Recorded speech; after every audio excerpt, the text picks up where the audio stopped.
Magandang tanghali, kumusta po? Narito po ulit ang update natin para sa lagay ng ating panahon.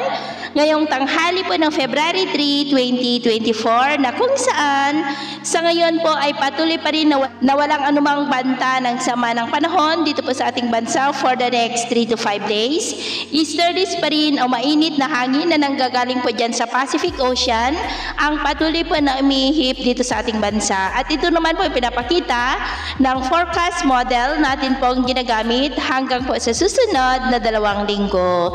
At sa lagay po ng ating panahon, ngayong tanghali ay maayos ang panahon sa malaking bahagi po ng ating bansa pero may tsansa pa rin ng maulap na kalangitan with isolated light rain sa ilang bahagi po ng silangan ng Isabela, Sorsogon, Samar, Dinagat Island at Sulu Archipelago. At sa susunod po ng mga oras ay maayos pa rin ang panahon sa malaking bahagi ng ating bansa pero may tsansa pa rin ng maulap na kalangitan with isolated rain sa silangang bahagi pa rin ng Cagayan Valley, Sorsogon, Southern Leyte, Caraga, Davao, Sulu Archipelago at southern part po ng Palawan.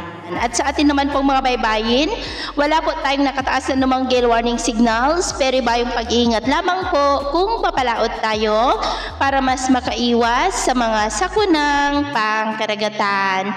So yun po ang latest update natin sa araw na ito. At ako pumuli si James na nagsasabing sa kahit anong pagsubok po na darating sa ating buhay, huwag na huwag po tayong mawawalan ng pag-asa. Thank you and God bless.